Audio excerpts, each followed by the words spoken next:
was sitting across from my husband at our dining room table when he said the words that would dismantle everything I'd built with him over 12 years. Not loudly, not cruelly, just matter-of-factly. "Diane, I think we've grown in different directions. I need someone who matches where I am now, someone who elevates me." The wine glass in my hand didn't shake. My face didn't change. I simply looked at him. This man I'd supported through business school, through failed ventures, through every doubt he'd ever had about himself, and I nodded once. "I understand," I said. That was it. No tears, no questions, no begging him to reconsider. Because in that moment, I understood something he didn't. He just made the biggest miscalculation of his life. Before we dive in, I want to ask you something. Where in the world are you listening from? Drop your city or country in the comments. I love seeing how far our community reaches. And if you haven't subscribed yet, now's the perfect time.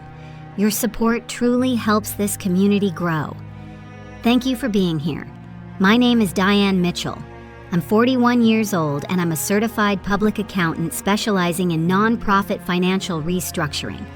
This is the story of how my husband decided I wasn't enough for his new life and how that decision became the catalyst for mine. When people ask me about my marriage, I usually start with the truth. Terrence and I met when we were both trying to become something. I was 26, he was 28. I just passed my CPA exam and was working at a small firm in Baltimore, building my reputation one audit at a time.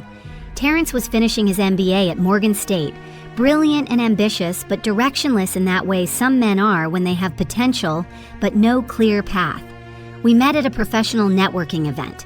He was charismatic, intelligent, full of ideas about entrepreneurship and building wealth. I was drawn to his vision, his confidence, his way of seeing possibilities where others saw obstacles. We dated for 2 years before getting married. Simple ceremony, immediate family only, reception at my aunt's house in Windsor Mill. We weren't wealthy, but we were intentional. We had plans. The first 5 years were good.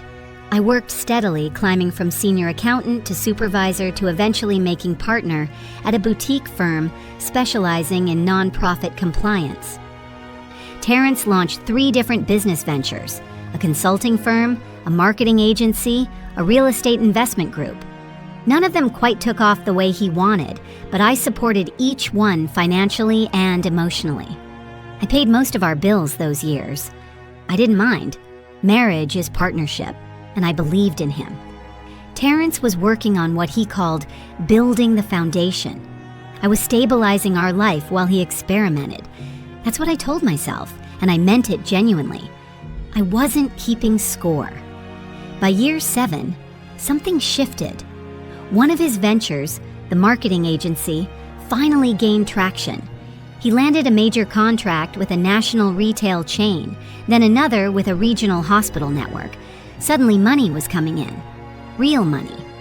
The kind that changes how you see yourself. Terrence started dressing differently. Tailored suits instead of department store blazers, luxury watches. He joined an executive golf club in Colombia, started traveling to conferences, staying at 5-star hotels, posting photos with other successful entrepreneurs, and slowly, almost imperceptibly, he started looking at me differently. It began with small comments. "You should update your wardrobe, babe. We can afford it now."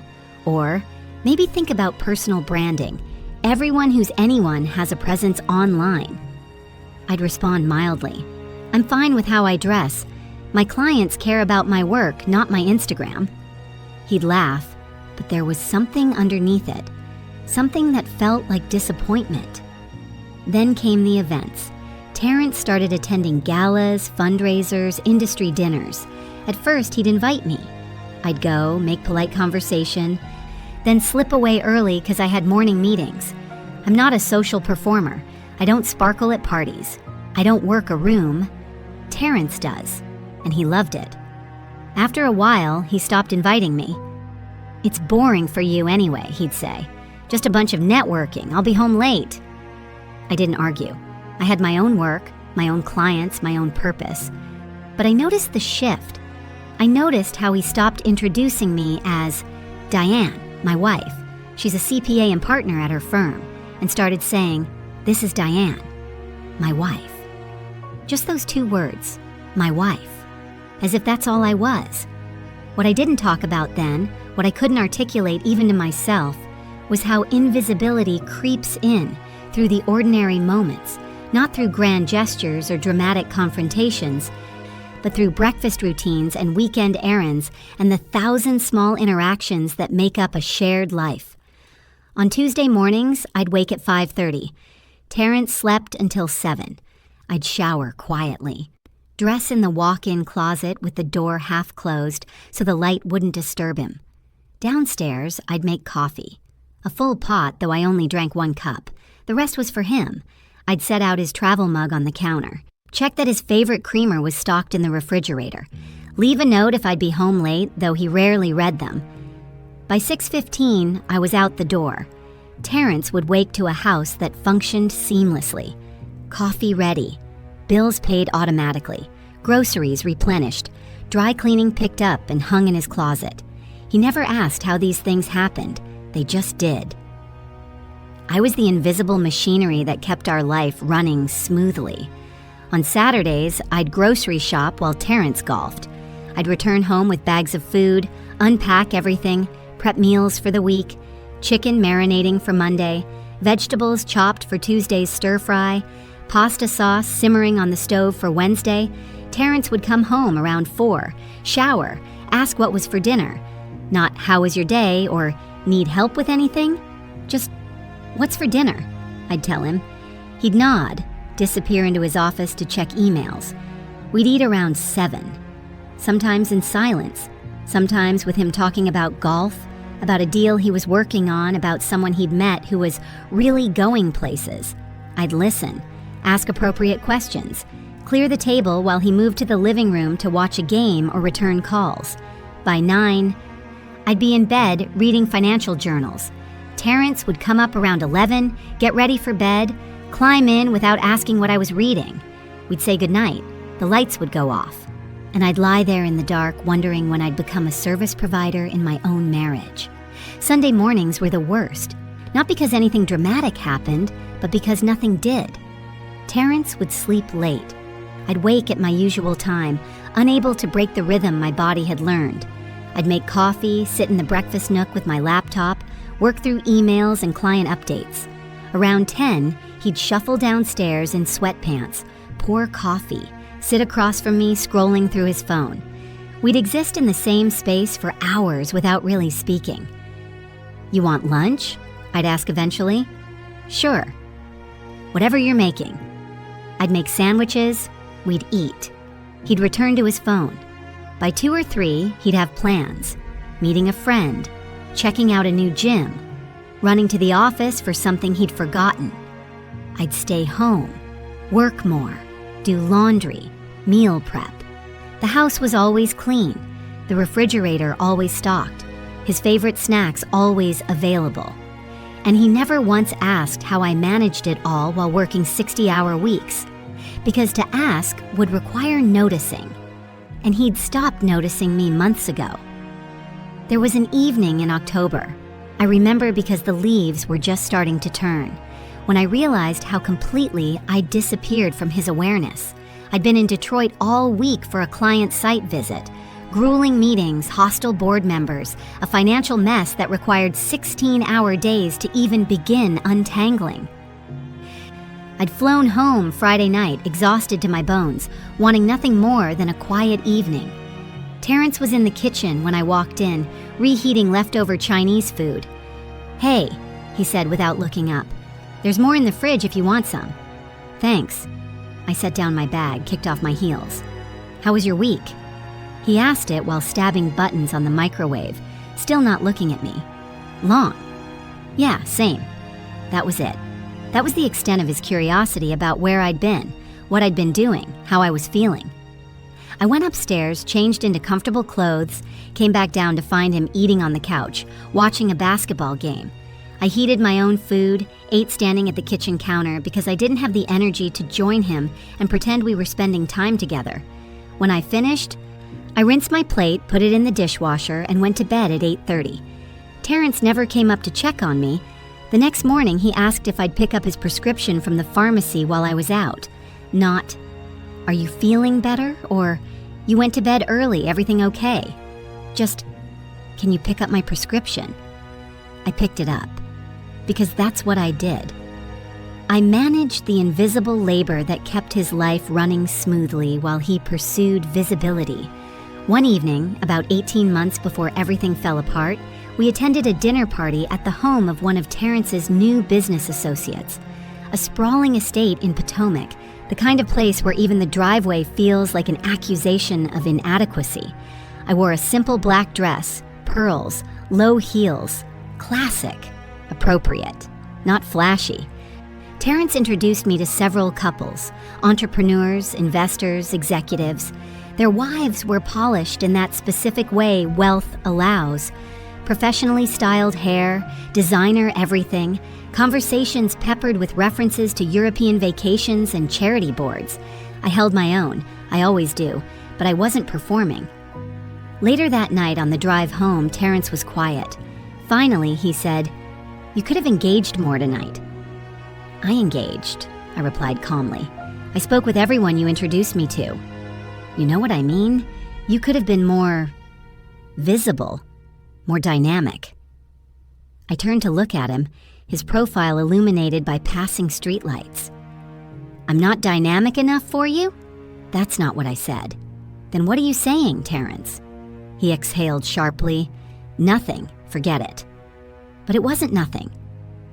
And we both knew it. The comments continued over the following months, small digs wrapped in suggestions. "Maybe you should consider getting a stylist. You're so focused on work. When's the last time you did something just for fun?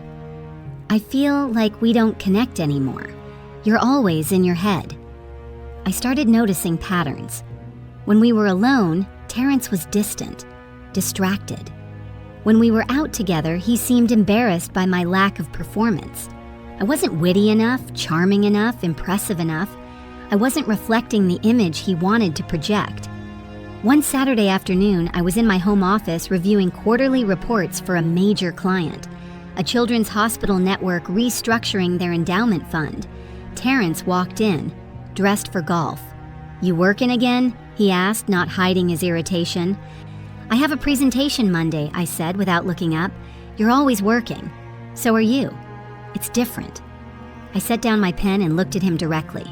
"How is it different, Terrence?" He hesitated, then said something I'll never forget. "My work is building something. Yours is just maintaining." I felt that sentence land in my chest like a stone, not because it was true, but because it revealed how he actually saw me. My career wasn't ambitious to him. It was administrative, safe, boring. I was boring. I didn't respond. I just picked up my pen and returned to my work. He left for golf. That night, I lay awake thinking, not about what he'd said, but about what it meant. Terrence didn't respect what I did. He didn't value stability, consistency, expertise. He valued flash, growth, visibility. And I didn't provide that. But the erosion didn't happen all at once. It happened in increments so small that I didn't recognize the pattern until I was already standing in the rubble of what we'd built together. 3 weeks after that golf Saturday, Terrence invited me to an industry awards dinner. His agency had been nominated for Campaign of the Year for work they'd done with a major automotive client. It was being held at a hotel in downtown Baltimore. Black tie, 200 guests. I bought a new dress for the occasion. Navy blue, understated elegance, fitted but not provocative. I had my hair done professionally, wore the diamond earrings Terrence had given me for our 5th anniversary. When I came downstairs that evening, Terrence looked up from his phone and said, "You look nice. Not beautiful, not stunning. Nice." Like I'd worn an acceptable outfit to a parent-teacher conference. At the dinner, we were seated at a table with other agency owners and their spouses. The woman to my left, I'll call her Simone, was married to a man who ran a boutique PR firm.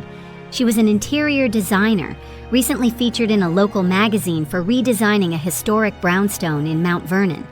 She was vibrant, animated, the kind of woman who commands attention without trying. She wore a dress that probably cost more than my mortgage payment and spoke about her projects with genuine passion. Terrence was captivated. He leaned across me multiple times during dinner to ask her questions, laugh at her stories, compliment her work. I might as well have been furniture.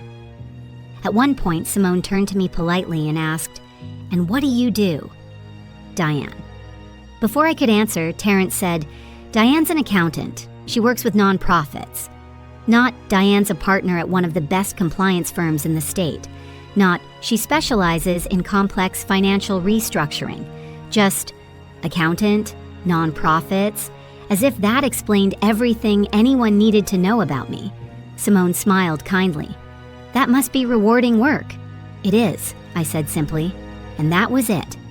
The conversation moved on. Terrence returned to discussing Simone's latest project, something involving imported Italian tile and sustainable materials. I sat there, fork in hand, and felt myself disappearing.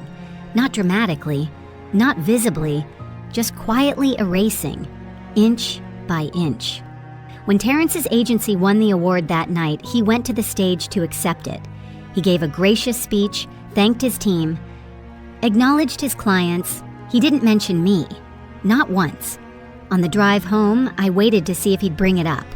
Apologized for the oversight.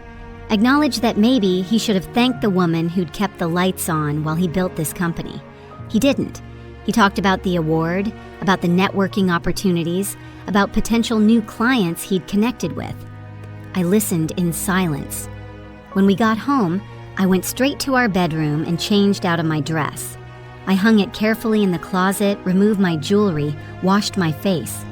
Terrence came in a few minutes later, already loosening his tie. "Great night," he said. "Congratulations on the award," I replied. "Thanks. I think this could really open some doors." I nodded. He didn't ask if I'd enjoyed myself, didn't ask if I felt included or valued or seen. Because it hadn't occurred to him that I might not have. I was his wife.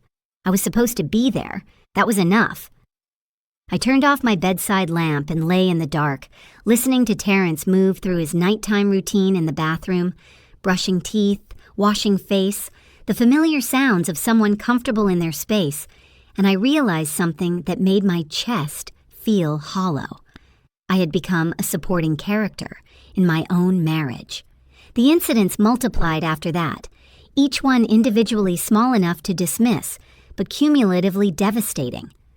There was the time we ran into one of Terrence's clients at a restaurant, a man named Zephira who owned a chain of fitness centers. Terrence introduced me as my wife, Diane, then spent 15 minutes discussing business while I stood there holding my purse, nodding occasionally, contributing nothing because there was no space for me to contribute. When Zephira finally left, Terrence didn't apologize for the interruption. He just sat back down and resumed eating as if nothing had happened. There was the couple's dinner party at our house where Terrence told a story about our early years, about how I'd financially supported him through multiple business failures. He framed it as a charming anecdote about my patience and stability, painting me as the steady, reliable foundation while he was the visionary risk-taker. Everyone laughed warmly. Someone said, "You're lucky to have someone so supportive." Terrence agreed. "I really am. She's always been the practical one." Practical, supportive, stable. Words that sound like compliments but feel like diminishment.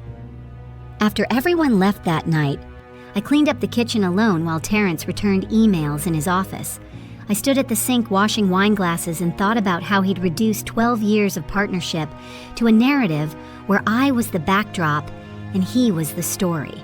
There was the morning he came home from a networking breakfast and said, casually, "I met this woman today, Veronica. She runs a consulting firm focused on executive presence coaching. Really impressive. She said she'd be happy to work with you if you're interested." I looked up from my laptop. Work with me on what? Just, helping you develop more polish. She specializes in helping professional women build their personal brand. You think I need executive presence coaching? I think it could be beneficial. You're good at what you do, Di, but you could be more visible, more influential. I close my laptop slowly. I don't want to be more visible, Terrence. I want to be good at my work. Those are different goals. They don't have to be. For me, they are. He sighed. That particular sigh that meant he thought I was being stubborn or limited. I'm just trying to help. I didn't ask for help. Maybe that's the problem. I didn't respond. What was there to say? He'd already decided that I was the problem.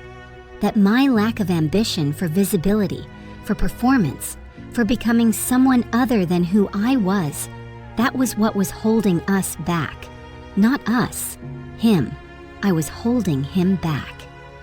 The realization settled over me like cold water. There was the weekend trip to New York for a marketing conference. Terrence had asked me to come. Said it would be good for us to spend time together outside of our normal routine. I'd rearranged my schedule, prepared materials for my team to handle in my absence, packed carefully. The conference itself was fine. I attended a few sessions, mostly sat in the hotel room working remotely while Terrence networked. On the second evening, there was a cocktail reception on a rooftop in Midtown. Terrence was in his element, working the room, shaking hands, laughing with colleagues and competitors alike.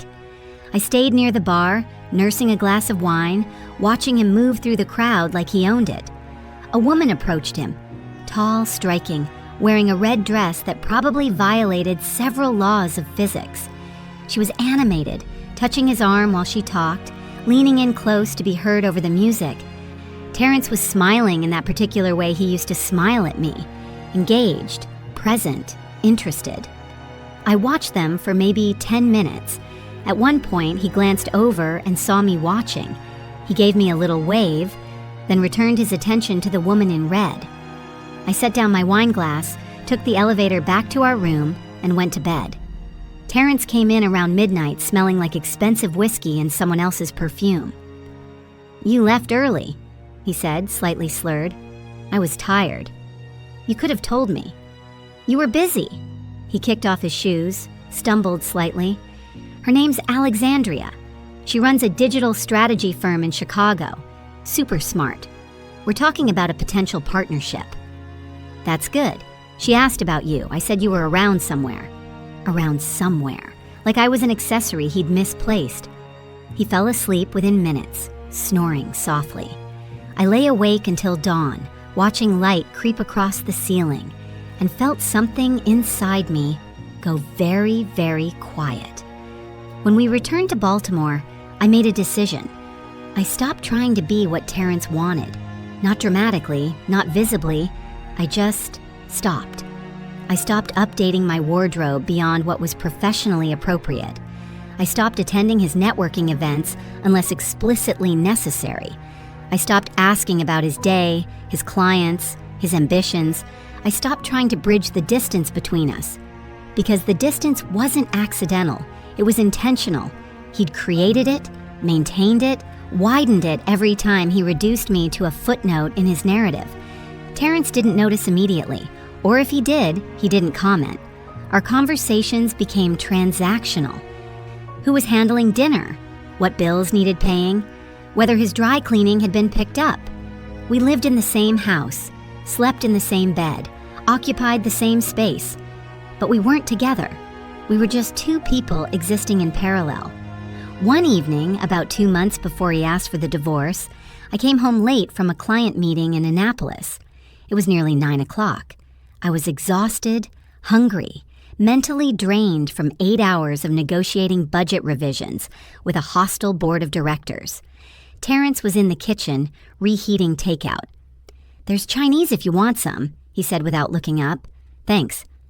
I dropped my bag, kicked off my shoes, stood at the counter eating cold lo mein straight from the container. Terrence glanced at me. "Rough day?" "Long day." "You're working a lot lately." "I always work a lot." "More than usual, though." I set down my fork. "Is that a problem?" "No, just an observation." "Okay." We stood there in our kitchen, 5 feet apart, saying nothing. Finally, Terrence said, "We should talk." My stomach tightened. About what? About us. about where we are. Where are we, Terrence? He leaned back against the counter, crossed his arms. Honestly, I don't know anymore. I waited. I feel like we're roommates, he continued. We don't connect. We don't talk about anything real. You're always working. I'm always working. We just exist. And whose fault is that? The question came out more sharply than I intended. I'm not assigning fault. I'm just saying we've drifted. We haven't drifted, Terrence. You pulled away. You decided I wasn't impressive enough, visible enough, dynamic enough. You started treating me like a support system instead of a partner. So I stopped trying to be something I'm not. He looked genuinely surprised. That's how you see it? That's what happened. I never said you weren't enough. You didn't have to say it. You showed it. Every time you introduced me as just your wife, every time you talked over me, or dismissed what I do, or suggested I needed coaching to be more like the women you actually respect. That's not fair. Maybe not, but it's true. He was quiet for a long moment. Then he said quietly, maybe we want different things now. Maybe we do. So what do we do about that? I looked at him, really looked at him, and felt nothing. Not anger, not hurt, not love, just nothing. I don't know, Terrence. What do you want to do? He didn't answer that night, but I knew. I could see it in the way he looked at me, the way he'd already started imagining his life without me in it. There was another evening I remember clearly, about 6 months before the divorce. Terrence had been invited to a fundraiser for a local arts foundation. Black tie, held at the Baltimore Museum of Art, attended by the city's wealthiest donors and most prominent business leaders. He didn't ask me to come. He informed me I should. It's important, he said. A lot of potential clients will be there. I need to make the right impression. I understood what he meant. He needed a wife present, but preferably one who wouldn't embarrass him by being too quiet or too opinionated or too anything other than decorative. I wore a burgundy dress, simple and elegant. Did my own hair and makeup because I didn't see the point in spending money on something Terrence wouldn't notice anyway. When I came downstairs, he glanced at me and nodded. That works. That works. Not, you look beautiful. Not, I'm glad you're coming with me. Just, that works. At the museum, we moved through rooms filled with art neither of us looked at. Terrence was focused entirely on networking, shaking hands, introducing himself to people who might be useful to him. When he introduced me, it was always the same. This is my wife, Diane. No context, no elaboration, just my wife. One man, a developer named Richard, asked politely what I did. Before I could answer, Terrence said, Diane works in finance, nonprofit sector. Finance, nonprofit sector, as if I counted donations or balanced checkbooks.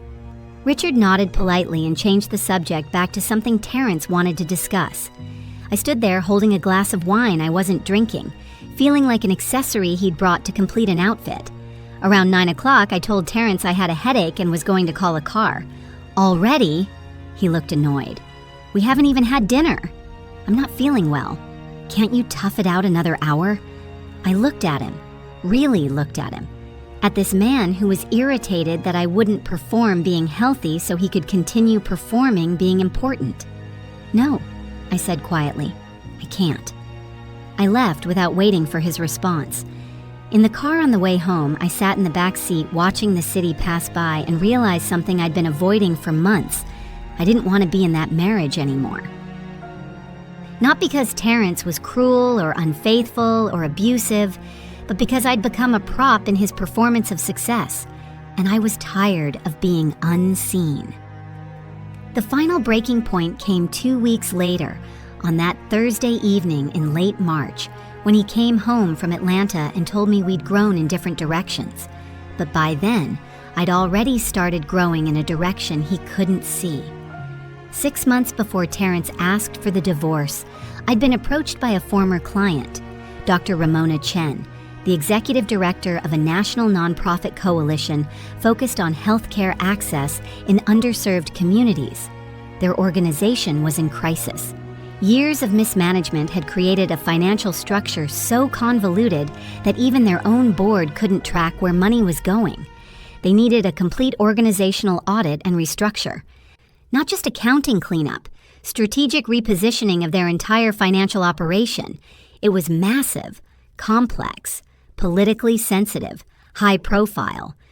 Dr. Chen asked if I'd be interested in leading the project. I said yes without hesitation. The project required traveling to 12 cities over 6 months, managing a team of 5 financial consultants, interfacing with board members and major donors, restructuring departmental budgets that affected hundreds of employees. I didn't tell Terrence, not because I was hiding it, but because he'd stopped asking about my work. He assumed it was the same thing I'd always done. Audits, compliance reviews, paperwork. It wasn't. I was building something he couldn't see because he wasn't looking. The work was grueling. I'd spend full days in client meetings, then work late into the night reviewing documents, building financial models, identifying inefficiencies that were costing the organization millions. I traveled to Philadelphia, Detroit, Houston, conducted site visits, stakeholder interviews, departmental assessments. Terrence noticed the travel, but only peripherally. "Another work trip?" he'd ask, barely looking up from his phone. "Yes." "When will you be back?" "Sunday." Okay. That was it. No questions about where I was going, what I was working on, whether I needed anything. Just, okay. I'd pack my bag, catch an early flight, spend 72 hours immersed in someone else's crisis, then return home to a husband who'd already stopped seeing me. The project consumed me. Not in a destructive way, but in the way meaningful work does when you're good at it. I was solving real problems, helping an organization that served hundreds of thousands of people get back on stable footing. Every week I saw progress, budget models that actually made sense, financial reports that were transparent and accurate, departmental structures that eliminated redundancy and waste. Dr. Chen called me every Friday afternoon to review progress. "Diane, I don't know how you're doing this," she said during one call. "We've had 3 auditors look at our books over the past 5 years. Nobody could untangle this." "It's what I do," I said simply. "It's more than that. You're not just fixing our finances. You're giving us a roadmap for sustainability. The board is beyond impressed." I felt a flicker of something I hadn't felt in months. Pride. Not the performative kind Terrence valued, but the quiet satisfaction of knowing you've done something difficult and done it well. "I'm glad it's useful," I said. "Useful? Diane, this is transformative. I've already recommended you to 3 other organizations. They're all going to reach out." They did. Within 2 months, I had inquiries from a children's advocacy network in Chicago, a housing coalition in Atlanta, and an education foundation in Boston. All of them wanted the same thing, someone who could come in, assess their financial chaos, and create order. I was becoming known for something Terrence had dismissed as maintaining, but I still said nothing. I worked quietly, traveled discreetly, built a reputation he knew nothing about, because I'd learned something essential. Visibility isn't the same as value. And I didn't need his recognition to know what I was building mattered, but the work took its toll in ways I didn't talk about. There were nights in Houston hotel rooms when I'd finish reviewing documents at 2 a.m. and just sit there, staring at my laptop screen, feeling the weight of everything I was carrying. Not just the professional responsibility, though that was substantial, but the emotional cost of being excellent in silence, of doing work that mattered and having no one to share it with.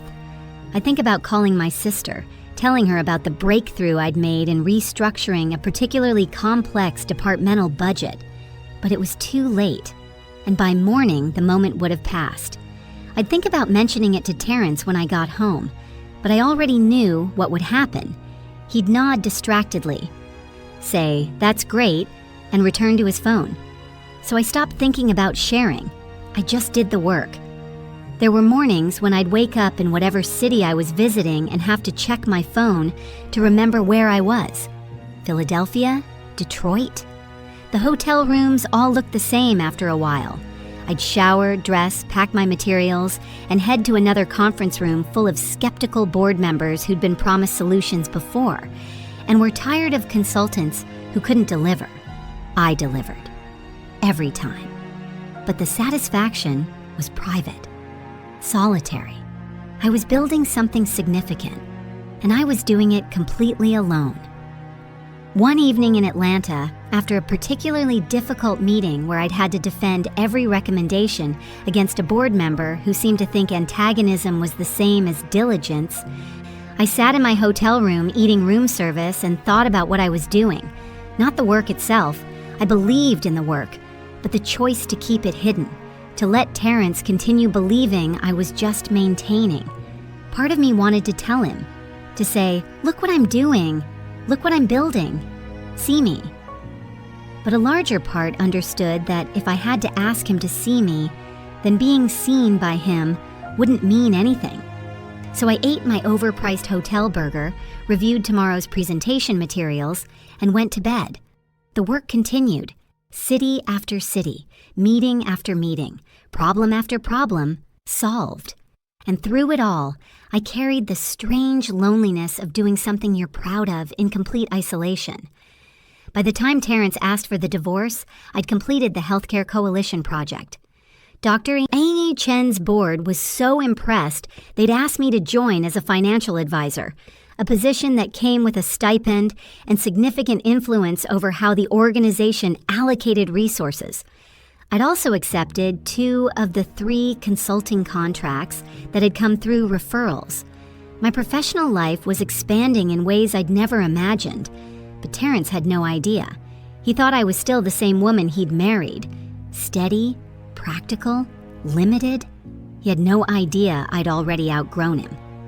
The night Terrence told me he wanted a separation, after I'd said, "all right," and walked to our bedroom, I sat on the edge of the bed and felt something unexpected. Relief. Not sadness, not grief, not betrayal. Relief. Because I'd spent 18 months slowly disappearing in my own marriage, and now I had permission to stop pretending I wanted to stay visible in a relationship where I'd already become invisible. I didn't cry that night. I made a list. Attorney, financial documents, separate bank account, new living arrangement. I approached my dissolving marriage the way I approached a failing nonprofit. Identify the problems, assess the damage, create a plan for restructuring. Terrence wanted this to be amicable and civilized, which meant he wanted me to quietly accept whatever he thought was fair and not make things difficult. He had no idea who he was dealing with. I spent 3 days researching divorce attorneys in Maryland. I didn't want someone aggressive or theatrical. I wanted someone thorough, someone who understood that power doesn't announce itself. It just acts. I found Patricia Jennings. She had a reputation that preceded her, 23 years specializing in high net worth divorces. She didn't advertise. She didn't need to. Her work spoke for itself. I called her office on a Monday morning. Her paralegal answered. Ms. Jennings is very selective about the cases she takes. What's the nature of your situation? My husband wants a divorce. He thinks it will be simple. It won't be. There was a pause. Hold, please. 2 minutes later, Patricia Jennings herself picked up. Ms. Mitchell, I understand you're anticipating a complex divorce. My husband built a business while we were married. I financed it for 5 years before it became profitable. He thinks his success is independent of my contribution. It's not. Does he have legal representation? Not yet. He thinks we can handle this informally. She laughed. A short, dry sound. They always do. Can you come in Thursday at 2? I'll be there. Our first meeting lasted 90 minutes. I brought every financial document I could find. Bank statements, tax returns, loan agreements, business filings. Patricia reviewed everything methodically, making notes in precise handwriting. Finally, she looked up. Your husband's business is currently valued at approximately $3.7 million. I nodded. That sounds right. During the years you supported him financially, you took on personal debt to fund his ventures. Some of that debt is still active. Yes. And you have documentation proving you explicitly invested in the business, not just provided marital support. I have emails where he asked me to invest in the vision. I have bank transfers labeled as business loans. I have texts discussing equity stakes that were never formalized. Patricia smiled. It wasn't a warm smile. It was the smile of someone who'd just been handed a winning hand. Ms. Mitchell, your husband is about to learn an expensive lesson about underestimating people. We spent the next hour mapping out a strategy, not to destroy Terrence, but to ensure I received exactly what I was legally entitled to. Patricia was clear. We're not being vindictive. We're being precise. Precision terrifies men like your husband because they're used to operating on assumptions, not facts. When I left her office that afternoon, I felt something I hadn't felt in years: power. Not the performative kind Terrence had chased, the quiet kind that doesn't need announcement. Terrence hired an attorney 2 weeks later, a man named Gerald Hutchins. Competent, conventional, exactly the kind of attorney someone hires when they assume a divorce will be straightforward. Our first mediation session was scheduled for a Wednesday morning in early May. I arrived 15 minutes early, wearing a gray suit, minimal jewelry, my materials organized in a leather portfolio. Terrence and Gerald were already there. Terrence looked confident, relaxed. He smiled when I walked in. "Diane, you look well." "Thank you." Patricia arrived exactly on time. She didn't smile, didn't make small talk, just set down her briefcase and began. "Gentlemen, let's establish some baseline facts. During the 12 years of marriage between Ms. Mitchell and Mr. Holloway, Ms. Mitchell provided substantial financial support for 3 separate business ventures Mr. Holloway attempted to launch. 2 failed, 1 succeeded. That successful venture is currently valued at $3.7 million. Ms. Mitchell is entitled to equitable distribution of that asset." Gerald leaned back in his chair. "Ms. Mitchell provided marital support, which is expected in a marriage. That's not the same as business partnership." Patricia slid a document across the table.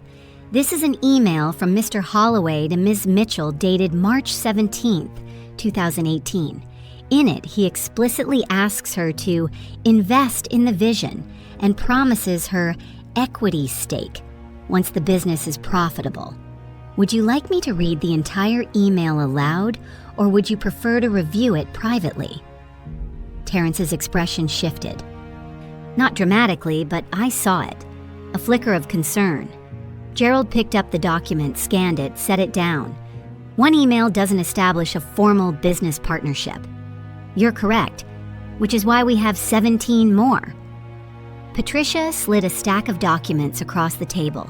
Emails, text messages, bank transfer receipts labeled as business investments, loan agreements Ms. Mitchell personally guaranteed. Shall we review them individually? The room was very quiet. Gerald glanced at Terrence. Terrence was staring at the documents like they'd materialized out of thin air. I don't remember all of those," Terrence said finally. "That's unfortunate," Patricia replied. "But the documentation exists regardless of your recollection." We spent the next 2 hours going through every document, every investment, every debt, every promise Terrence had made about future equity.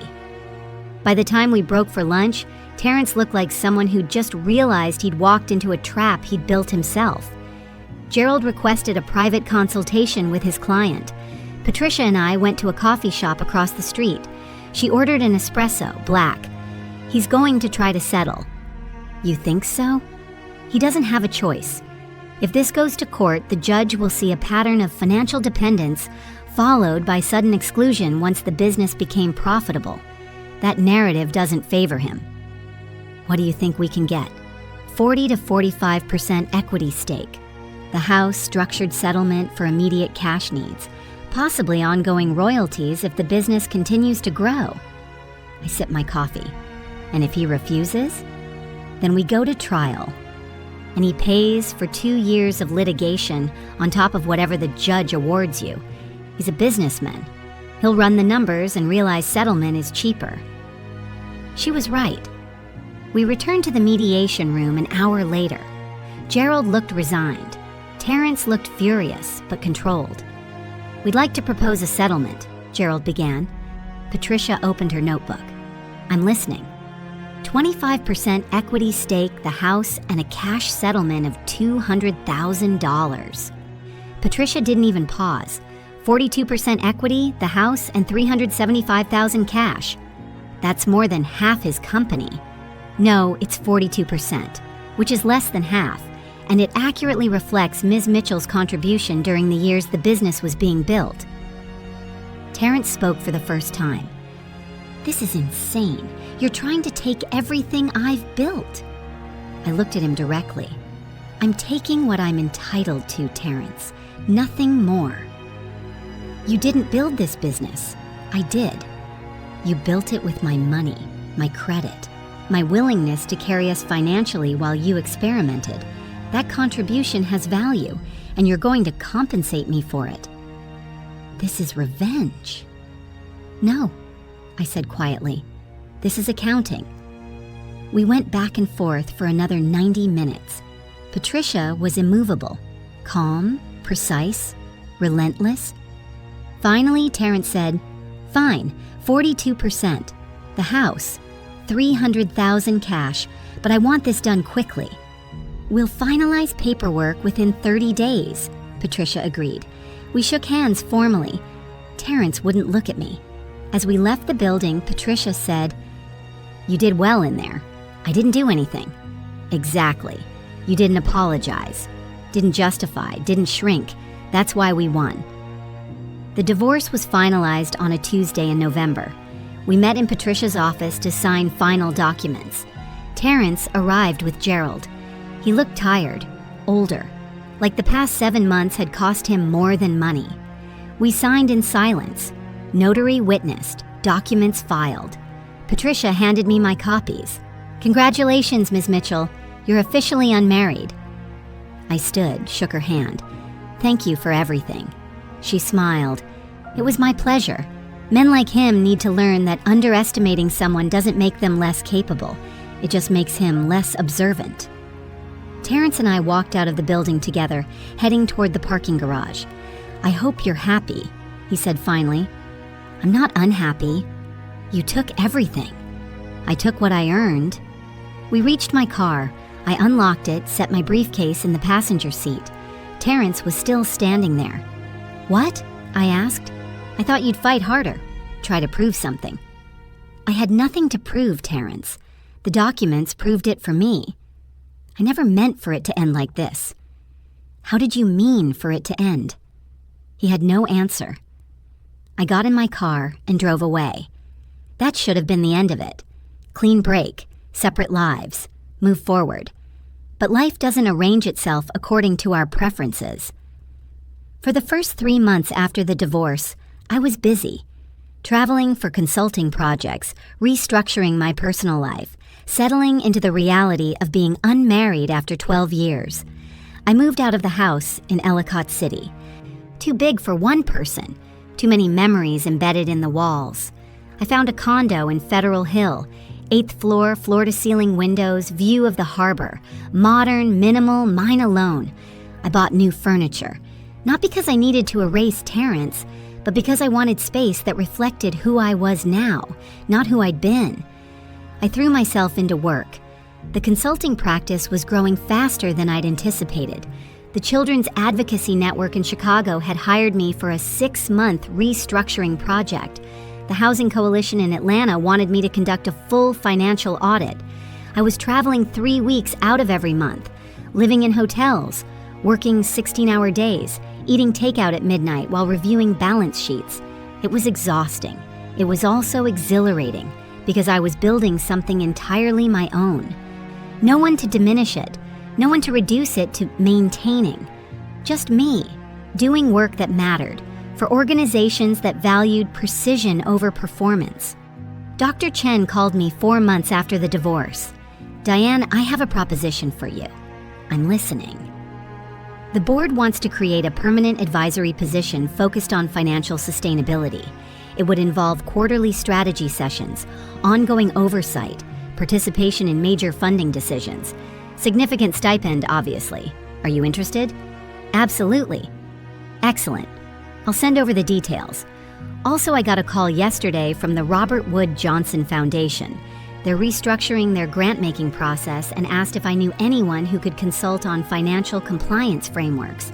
I gave them your name. Thank you. Diane, you don't need to thank me.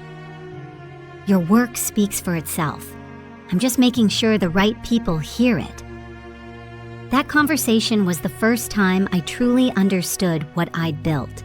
Not just a consulting practice, a reputation. The kind of reputation that doesn't require self-promotion because the work is so good that people promote it for you. 5 months after the divorce, I was invited to speak on a panel at a national conference for nonprofit financial leadership. The event was in Washington, D.C. at a downtown hotel. The panel topic was Innovative Approaches to Endowment Management During Economic Uncertainty.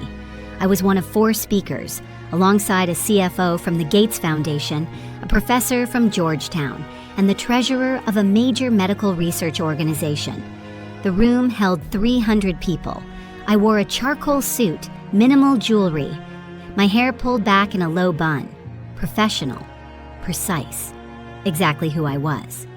The moderator asked me to open with a case study. I discussed the Healthcare Coalition Project, how I'd taken an organization on the brink of financial collapse and restructured their entire operation to create long-term sustainability. I spoke for 12 minutes, clear, factual, no unnecessary embellishment. When I finished, there was a pause, then applause. Not polite applause, real applause. The kind that says, "We heard you. We understand. This matters." During the Q&A session, a woman from the audience asked how I'd convinced the board to accept such dramatic changes. I didn't convince them, I said. I showed them the data, I presented the options, I let the facts speak. When people see evidence clearly, they make better decisions. More applause. After the panel ended, I was immediately surrounded by attendees wanting to continue the conversation, ask follow-up questions, exchange contact information. I moved through the room gracefully, answering questions, making connections, doing what I do best, being competent. I was mid-conversation with a foundation director from Seattle when I felt someone watching me. I glanced up. Terrence. He was standing near the back of the room, partially obscured by a pillar, wearing an expensive suit that probably cost more than my first car. Our eyes met across the crowded space. I didn't smile. Didn't acknowledge him beyond that brief moment of recognition. Then I turned back to my conversation and continued as if he weren't there, because in the space I'd built for myself, he wasn't there. He was irrelevant. There was a reception afterward in a ballroom 2 floors down. I went, partly because it was expected, partly because I genuinely enjoyed connecting with people who understood the work I do. I was standing near the bar talking with the Georgetown professor when Terrence approached. "Diane?" he said, that familiar smile on his face. "I didn't know you'd be speaking here." "Hello, Terrence." The professor excused herself gracefully. Terrence moved into the space she'd vacated. "You were excellent up there, really impressive." "Thank you. I had no idea you were doing this level of work." "Yes. Well, things have developed." He looked uncomfortable now, sensing the coolness in my tone. "Listen, I was hoping we could talk. Maybe grab coffee sometime? About what?" "Just catching up. Seeing how you're doing." I looked at him directly. Not unkindly, but without warmth. "I'm doing very well, Terrence. But I don't think coffee would be productive for either of us. I just thought, we spent a lot of years together. We could be civil." "We are civil. I'm simply not available for rekindling connections that have already concluded." He blinked, clearly not expecting that response. "Right, of course. I just wanted to say, I'm glad you're doing well." "Thank you. Enjoy the reception." I turned and walked away before he could respond. Clean, definitive, unavailable. As I moved through the rest of the reception, I felt something settle in my chest. Not satisfaction exactly, more like confirmation that I'd made the right choice. That becoming unavailable to people who only valued me when convenient was the most powerful decision I could make. Terrence stayed for another 20 minutes, trying to network, trying to look comfortable. But he didn't belong there. Everyone in that room was there because they'd built something real, something that mattered. He was there because his ex-wife was speaking and he was curious. The difference was obvious. I left the reception around 8:30, took a cab back to my hotel, ordered room service, and worked until midnight reviewing contracts for the Atlanta project. The next morning, I flew home to Baltimore. Terrence sent me a text 3 days later. "It was good to see you at the conference. You really have built something impressive. I'm proud of you." I read it twice. Then I deleted it without responding. Because his pride meant nothing to me. I didn't need it, didn't want it, didn't require his validation to know what I'd accomplished. That was the last time I heard from him for several months. I assumed it was truly over. Closed chapter, separate lives, move forward. But assumption is dangerous when dealing with people who've underestimated you. 3 months after the conference, I received a call from Patricia Jennings. "Diane, I've received an interesting inquiry." "From?" "Terrence's attorney, Gerald Hutchins." My stomach tightened slightly. What does he want? Apparently, Terrence is pursuing a business expansion. He's trying to acquire a marketing analytics company to merge with his existing agency. The acquisition requires substantial capital investment. Good for him. Here's the interesting part. The financing structure requires unanimous approval from all equity stakeholders. Since you own 42% of his company, I understood immediately. He needs my signature. He needs your cooperation. The lenders won't move forward without full shareholder agreement. I was quiet for a moment, processing the delicious irony. "What happens if I don't sign?" I asked. "The deal collapses. He loses the acquisition opportunity, potentially damages his relationships with the lenders and the company he's trying to purchase. And if I do sign? His company roughly doubles in size and valuation. Your equity becomes worth significantly more as well. So financially, it benefits me to cooperate." "Correct. But you have leverage here, Diane. You could negotiate additional protections, board representation, profit sharing adjustments, veto power over future major decisions." I thought about it. Not about revenge. I genuinely wasn't interested in revenge, but about what this moment represented. Terrence had spent our last years together convinced I was limited, stable, just maintaining. And now he needed permission from that limited woman to build his empire. "Set up a meeting," I said. "Just Terrence and me. No attorneys present." Patricia hesitated. "Are you sure that's wise?" "I'm sure." "What are you planning?" "Nothing dramatic. I just want him to understand something." "Which is?" "That being underestimated has consequences." I spent the week before that meeting not preparing what I'd say, but observing what I felt, which was mostly nothing. No anger, no bitterness, no desire to make him suffer. Just a calm certainty that I held power in this situation, and I would wield it precisely. I thought about Terrence during those days, wondered what he was thinking, whether he was nervous, whether he'd finally realized that the woman he'd dismissed as comfortable and limited was the same woman who now controlled his professional future. I imagined him strategizing with Gerald, trying to figure out how to approach me, what to offer, how to frame the request so it didn't sound like begging. But I already knew what I was going to do, not because I'd planned it, but because the decision felt inevitable. I was going to sign, not for him, not to help him, not because I forgave him or missed him or wanted any connection beyond the legal documents that bound us as shareholders. I was going to sign because it was the financially sound decision, and because I wanted him to understand that I didn't need to punish him. He'd already punished himself by losing me. The meeting was scheduled for the following Tuesday at a hotel conference room in Baltimore, neutral territory. I arrived exactly on time. Terrence was already there, sitting at the table, looking nervous. I'd never seen him nervous before. It was fascinating. "Diane, thank you for meeting with me." "Of course." I sat down across from him, set my portfolio on the table, folded my hands. He launched into his pitch immediately. The acquisition opportunity, the growth potential, the strategic advantages of merging with a company that specialized in data analytics. He spoke quickly, enthusiastically, the way he always did when excited about business. I listened without interrupting. When he finished, I said simply, "Why should I approve this?" "Because it benefits both of us. Your equity will increase in value substantially." "That's one reason. What else?" he faltered. "What do you mean?" "You're asking me to facilitate your growth, Terrence. I'm asking why I should invest my cooperation in you.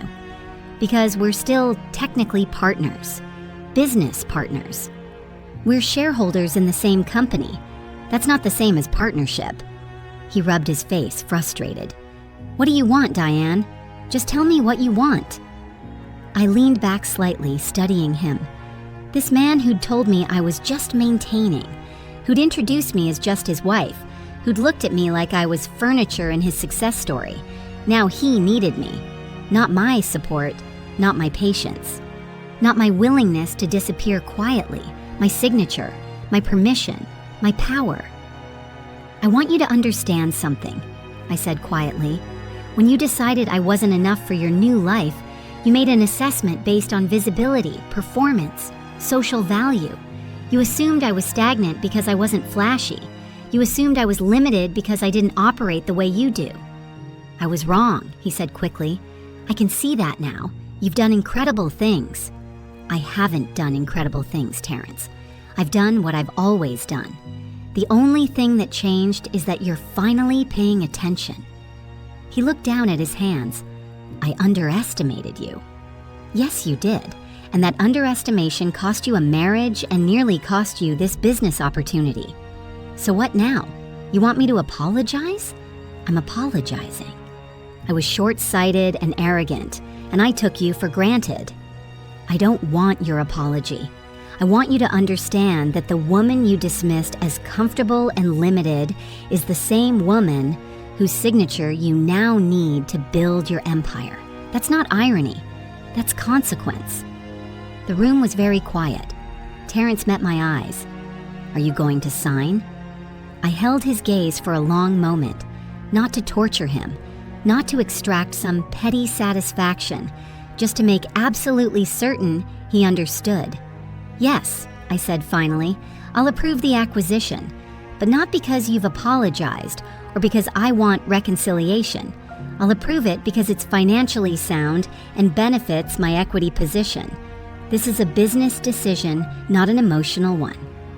The relief on his face was visible, palpable. "Thank you, Diane. Don't thank me. Just understand that you don't get to underestimate people and then expect them to be available when you need them. You got lucky this time. Most people don't." I stood up, gathered my things. "Diane," he said as I reached the door, "for what it's worth, I really am sorry about everything." I turned back to him. He looked smaller somehow, diminished, not because I'd taken anything from him, but because he'd finally realized what he'd given away. "I believe you are," I said, "but sorry doesn't rebuild what you dismantled, Terrence. It just acknowledges the damage." I walked out. The acquisition went through within 6 weeks. Terrence's company grew exactly as projected. My equity increased in value by approximately $400,000. But more importantly, I established something that money can't buy. The reputation as someone who operates with precision, integrity, and quiet power. Someone who doesn't need to perform strength because she simply possesses it. Someone who becomes unavailable not as punishment, but as natural consequence. Over the following year, my consulting practice expanded beyond what I'd imagined possible. I was invited to join 2 additional nonprofit boards. I was featured in a trade publication article about innovative financial leadership. I was asked to guest lecture at Howard University's Business School. I was offered a permanent advisory position with 3 separate national organizations. All of it happened quietly. organically, without announcement or self-promotion. Just work. Good work. Work that mattered. I started dating someone I met through a board connection. A physician named Daniel who runs a community health center in East Baltimore. He's brilliant, grounded, completely unbothered by my professional intensity. He values the same things I do: competence, purpose, quiet integrity. On our third date, he asked what I did for work. I gave him the short version: nonprofit financial restructuring, consulting, advisory positions. He listened, then said, "That sounds like incredibly important work." Not impressive, not dynamic, important. That one word told me everything I needed to know about him. We don't post about our relationship on social media. We don't perform our connection for anyone's approval. We simply enjoy each other. He cooks for me on weekends. I help him review grant applications for his health center. We take walks through Patterson Park, discussing nothing and everything. It's easy, uncomplicated, real. Everything my marriage wasn't. Last month, I attended a charity gala, one of those elaborate events where Baltimore's professional class gathers to write checks and network. I was there representing the healthcare foundation I serve on. Terrence was there too, with a woman I didn't recognize. Younger, polished in that performed way, clearly working hard to impress everyone in the room. We made eye contact across the ballroom. He nodded. I nodded back. And that was it. No confrontation, no drama. No need for either. He'd made his choice. I'd made mine. His choice led him to someone who performs the image he wants. Mine led me to someone who values who I actually am. Later that evening, Daniel and I left early, took the long way home. Stopped for ice cream even though it was February and freezing. We sat in his car eating mint chocolate chip, watching people walk past bundled in winter coats. "You're quiet," he said, "just thinking." About? About how different my life is now than I thought it would be. Better or worse? I considered the question. More honest? He smiled. "I'll take honest over perfect any day." We finished our ice cream. He drove me home, kissed me goodnight at my door. Simple, uncomplicated, real. I went inside, changed into comfortable clothes, made tea, sat by my window watching the harbor lights. And I felt something I hadn't felt in years. Peace. Not the fragile kind that requires constant maintenance, the solid kind, built on foundation that doesn't shift because it's rooted in who you actually are, not who someone needs you to be. There's something I've learned about being unavailable that I think about often now. It's not about cruelty or withholding or punishment. It's not about making someone pay for underestimating you. It's about understanding that your presence, your energy, your willingness to be seen, these things are finite resources, and you get to decide where to invest them. For 12 years, I invested everything in a marriage where I became progressively more invisible. I poured my time, my money, my emotional labor into supporting a man who eventually decided I wasn't impressive enough to stand beside.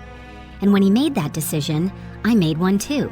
I decided to become unavailable, not through anger or revenge, but through simple redirection. I took all that energy I'd been spending trying to be seen by someone who wasn't looking, and I invested it in work that mattered, in relationships that valued me, in building a life that reflected who I actually am. Unavailability, I've learned, isn't about closing yourself off. It's about opening yourself up to the right things.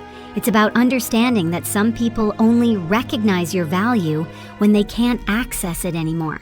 And by then, it doesn't matter, because you've already moved on. I think about Terrence sometimes, wonder if he's happy with the choice he made, wonder if the woman who performs for him gives him what he thought he needed. But mostly, I don't think about him at all, because thinking about someone requires making space for them in your consciousness. And I've learned to be very intentional about what gets space in mine. My work gets space. The organizations I serve, the people whose financial chaos I help transform into sustainability. Daniel gets space. Our quiet mornings, our unhurried conversations, The way he looks at me like I'm exactly enough.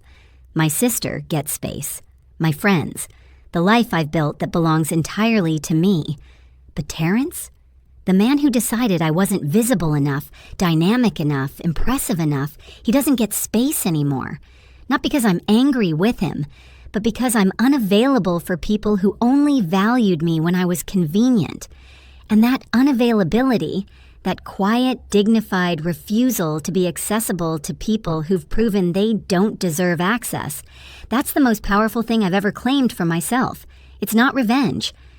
It's self-respect. And self-respect doesn't need to announce itself. It doesn't need validation or recognition or applause. It simply exists, steady, unavailable, undeniable. The woman Terrence underestimated wasn't a different woman. She was just a woman he'd stopped seeing. And now she's a woman he can't have. Not because she won't forgive him, but because she no longer needs to. Because forgiveness, I've learned, doesn't require proximity. It doesn't require reconciliation or reconnection or giving someone another chance. It just requires letting go. And I let go the moment I realized that being underestimated was a gift. It freed me to become who I was always meant to be, without performance, without explanation, without anyone's permission. Just me, unavailable to those who can't see me. Undeniable to those who can. If this story moved you, don't forget to like, subscribe, and turn on notifications. And before you go, click on hype to help this video reach even more people. Your support keeps these voices alive and keeps our community growing. Thank you for listening.